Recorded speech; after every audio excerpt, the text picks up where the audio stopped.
Hi hello అండి, welcome back to my channel పద్దు express. ఎలా ఉన్నారు? అందరూ బాగున్నారా? ఈరోజు పిల్లలకు ఒక మంచి స్నాక్ ఐటెంతో మీ ముందుకు వచ్చానండి. స్నాక్ ఐటెం చాలా చాలా బాగుంటుంది.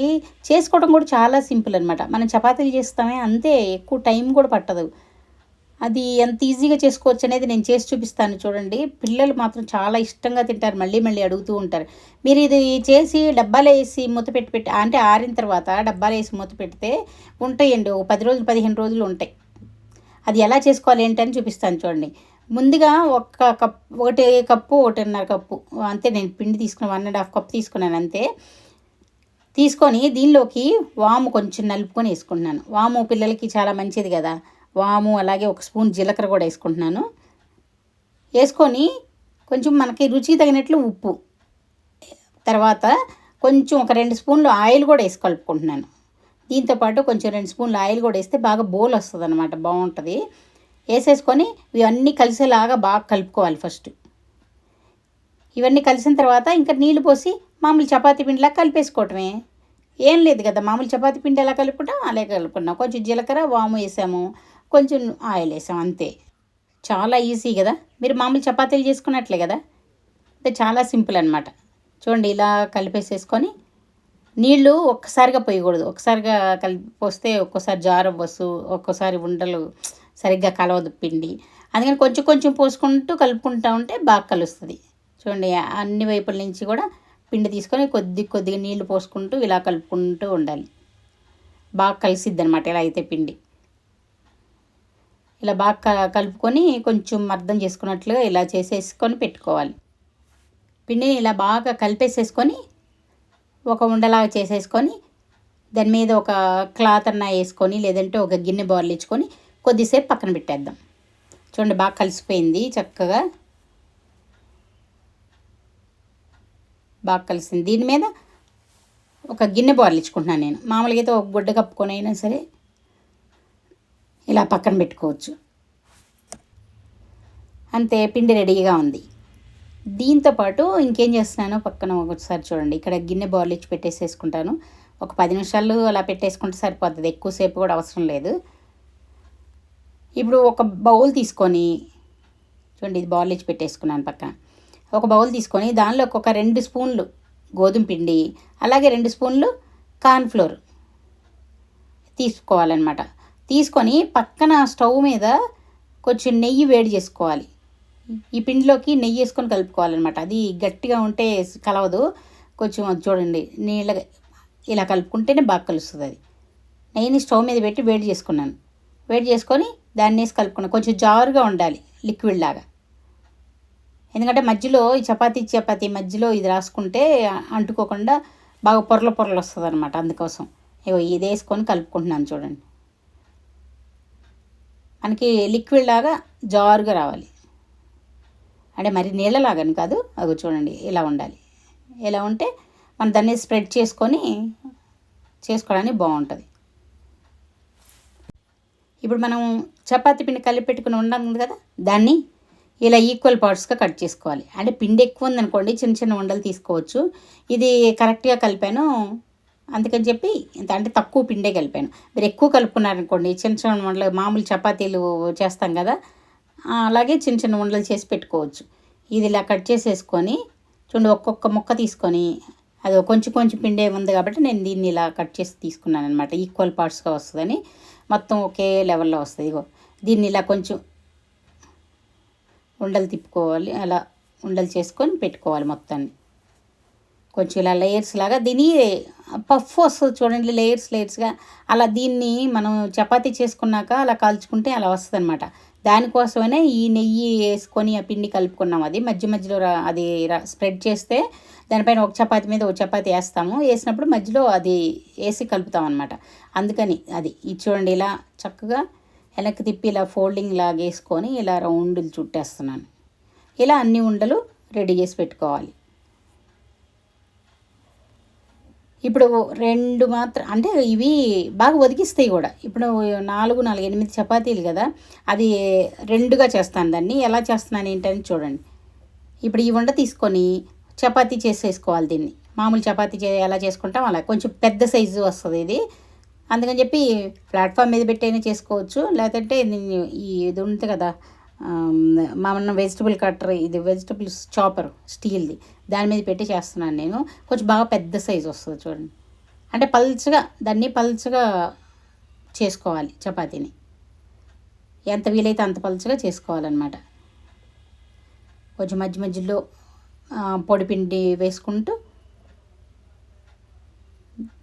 ఇలాగ పలుచగా చేసుకోవాలి. మరి మందంగా చేయకూడదు. మామూలు చపాతీ అనుకోండి కొంచెం మందంగా ఉన్నా కూడా సరిపోతుంది. ఇది మాత్రం కొంచెం పలుచగా చేసుకోవాలి. ఇలా పలుచగా అన్నీ కూడా ఇలా చేసి పెట్టేసుకోవాలి పక్కన. కాకపోతే ఒకటి అంటుకోకుండా మధ్యలో కొంచెం ఊరక పిండి రాల్చుకొని ఇలా పెట్టేసేసేయాలి. ఇప్పుడు రెండోది కూడా చేసేసుకుంటున్నాం. ఇలాగే అన్నీ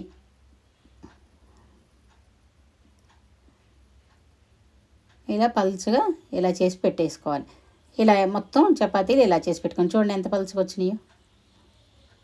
వీటిని ఇప్పుడు ఏం చేస్తున్నాను చూడండి. ముందు ఒక చపాతీ వేసుకున్నాను, దాని మీద ఇందాక నెయ్యిను కార్న్ఫ్లోరు అలాగే గోధుమ పిండి వేసి కలిపి పెట్టాను కదా, అది దీని మీద ఇలా వేసి మొత్తానికి కూడా అప్లై చేస్తున్నాను.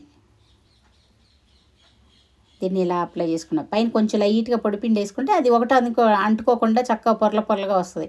ఇలా మళ్ళీ ఇంకోటి వేసుకొని దాని మీద మళ్ళీ కొంచెం ఈ మిక్సర్ని కొంచెం రాసుకుంటున్నాను. లైట్గా వేసుకొని మళ్ళీ దాని మీద ఇంకో చపాతీ వేస్తున్నాను. ఇలా 4 చపాతీలు వేస్తాను. ఇలాగే చూడండి 3 వేసాను. దీని మీద కూడా ఆ మిక్సరు ఇలా స్ప్రెడ్ చేసుకొని మొత్తానికి స్ప్రెడ్ అయ్యేలాగా చేత్తోనే రాసేసుకోవాలి. బ్రష్తో అయినా రాసుకోవచ్చు మీరు. ఇలా చేత్తో ఇలా రాసేసుకొని కొద్దిగా పొడిపిండి వేసుకొని మళ్ళీ ఇంకోటి వేసుకుంటున్నాను చూడండి. 4 వేసాను ఇప్పుడు, చూసారు కదా. దీనికి కూడా పైన ఇప్పుడు రాసేసాను. రాసుకొని దీన్ని ఇప్పుడు ఫోల్డ్ చేసుకోవాలి. ఎలా ఫోల్డ్ చేస్తున్నాను అనేది చూడండి. ఇగో ఇటువైపు నుంచి ఒక ఫోల్డ్ వేసాను, మళ్ళీ కొంచెం ఇది రాసుకుని ఇగో రెండో వైపు ఫోల్డ్ ఎలా వేస్తాను చూడండి. ఈ 4 కలిపి ఉన్నాయి. దానిపైన కూడా ఇవి లేయర్స్ రావటం కోసం అన్నమాట మనం ఇది రాసుకుంటుంది. ఇగో ఇలా 2 వైపు అటు ఇటు ఫోల్డ్ వేసుకొని దీన్ని ఇప్పుడు ఏం చేస్తున్నాను అనేది మీకు చూపిస్తాను చూడండి. ఒక బటర్ పేపర్ తీసుకున్నాను, దానిలో దీన్ని ఇలాగా మడిచి ఇలా పెట్టేసుకుంటున్నాను. ఇది ఎందుకు అనుకుంటున్నారా? దీన్ని ఇలా చేసి ఫ్రిడ్జ్లో పెట్టేసేసుకుంటే ఆ నెయ్యి కరిగింది కొంచెం బిగుసుకుంటుంది గట్టిగా. ఎందుకంటే కరిగింది లిక్విడ్గా ఉంటుంది కదా, తొందరగా ఇది అంటుకుపోతుంది కానీ లేయర్స్ రాదు. అది గట్టిగా బిగుసుకున్నప్పుడే మీకు లేయర్స్ బాగా వస్తాయి. ఇక కొంచెం ఎంత ఎక్కువసేపు ఉండదు, ఎంత ఒక 10 నిమిషాలు పెట్టుకుంటే సరిపోతుంది. ఇప్పుడు దీన్ని తీసుకొని ఇలా మళ్ళీ దీన్ని చపాతీలాగా రుద్దుకుంటున్నాను చూడండి. ఇది స్క్వేర్ షేప్లో వస్తుంది. ఇలాగే ఊరికే నెయ్యి సెట్ అవ్వటం కోసం ఫ్రిడ్జ్లో పెట్టుకుంటున్నాం. ఎక్కువసేపు పెట్టకూడదు, మళ్ళీ డ్రై అయిపోతుంది. ఊరికే ఒక 10 నిమిషాలు పెట్టేసేసుకొని చేసుకుని ఒక 10 నిమిషాల ముందు పెట్టుకుంటే సరిపోతుంది. చూడండి దీన్ని ఇలాగా ఇది మరీ గట్టిగా అది రుద్దకూడదు, మీకు లేయర్స్ రావు. మరీ గట్టిగా రుద్దితే కొంచెం లైట్గా పైపైన. ఇక్కడ నేను ఏంటంటే వీడియో కొంచెం ఫాస్ట్ పెట్టాను కాబట్టి మీకు అలా గట్టిగా రుద్దినట్లు కనిపిస్తుంది. మరీ గట్టిగా రుద్దకూడదు, లైట్గా రుద్దాలి. రుద్దేసి ఇప్పుడు చూసారా ఈ లేయర్స్ని కొంచెం ఎడ్జెస్ కట్ చేసుకోవాలి. ఎడ్జెస్ కట్ చేసుకోకపోతే సరిగ్గా రావు, మనకి కనిపించవు సరిగ్గా. అన్ని వైపులా తిప్పుకుంటూ కొంచెం లైట్గానే ఒత్తుకుంటున్నాను, మరీ గట్టిగా ఒత్తకూడదు. గట్టిగా అనేసరికి అనిగిపోతాయి కదా, బాగా అనిగిపోతాయి, మీకు లేయర్స్ సరిగ్గా రావు ఆయిల్లో వేసినప్పుడు. ఇలా లైట్గా ఒత్తుకొని ఇప్పుడు 4 వైపులా సమంగా కట్ చేసుకోవాలి. చూడండి ఇలా ఎడ్జెస్ కట్ చేసేసుకొని దీన్ని మనకి స్క్వేర్ షేప్లో ముక్కలుగా అంటే ఒక లైన్ 4-5 లైన్లు ఇలా గీస్తే చక్కగా చిన్న సైజులు పిల్లలు తినడానికి బిస్కెట్లు లాగా బాగుంటాయి. చూడండి ఈ సైజుల్లో కట్ చేసుకుంటే సరిపోతుంది. ఇది మరీ గట్టిగా ఒత్తితే ఒకదానికోటి అతుక్కుపోయి మనకి లేయర్స్ సరిగ్గా సరిగ్గా రావన్నమాట. చూడండి ఇలా ఉండాలి. దీన్ని ఇప్పుడు పక్కన ఆయిల్ పెట్టుకున్నాం, ఆయిల్ కాగుతూ ఉంది. దీన్ని ఆయిల్లోకి వేసి డీప్ ఫ్రై చేయాలి. చూడండి ఇలా వేసేసుకొని డీప్ ఫ్రై చేయాలి. ఈ చేసేటప్పుడు అది బాగా ఉబ్బుతి పైకల్లా వస్తుంది. మరి హై ఫ్లేమ్లో పెట్టుకోవద్దు, మీడియం ఫ్లేమ్లో పెట్టుకుని కాల్చుకుంటూ ఉంటే అది ఉబ్బుతున్నాయి చూసారా, ఉబ్బుతూ ఉబ్బుతూ కొంచెం లేయర్స్ బాగా ఫామ్ అవుతాయి. మనకి పఫ్కి వస్తాయి చూసారా లేయర్స్, అలా వస్తాయి అన్నమాట. అలా వచ్చినప్పుడు అవి తింటుంటే క్రిస్పీగా చాలా టేస్టీగా చాలా బాగుంటాయి. పిల్లలు బాగా ఇష్టపడతారు వీటిని ఆరిన తర్వాత ఒక డబ్బాలో వేసి పెట్టండి. ఒక వారం రోజులు 10 రోజులైనా వాళ్ళు తింటూ ఉంటారు, ఏమవ్వదు, బాగుంటుంది కూడా. అగో లేయర్స్ చూసారా, అది అలా అలా వస్తాయి అన్నమాట. పఫ్కి వచ్చినట్లు గదుగు చూడండి, ఇలా వస్తాయి లేయర్స్. ఉబ్బి చక్కగా లేయర్స్ ఇలా కనిపిస్తాయి. అది మీరు గట్టిగా ఒత్తేసారనుకోండి ఆ లేయర్స్ అలా రావు. ఫస్ట్ టైం నేను చేసినప్పుడు అలాగే చేశాను, గట్టిగా ఒత్తేసాను, ఈ లేయర్స్ రాలా. కానీ టేస్ట్ చాలా బాగున్నాయి అనమాట.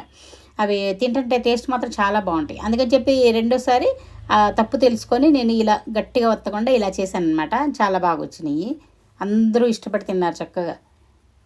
ఆ లేయర్స్ రాని కూడా టేస్ట్ బాగున్నాయి అని అందరూ తినేశారు. చూడండి ఎంత బాగా రెడీ అయిపోయినాయో లేయర్స్ తోటి. చిన్న చిన్న మినీ పఫ్లు ఉంటాయి, అలా ఉంది. ఎలా ఉంది వీడియో నచ్చిందా? నచ్చితే లైక్ చేయండి, షేర్ చేయండి, సబ్స్క్రైబ్ చేసుకోండి.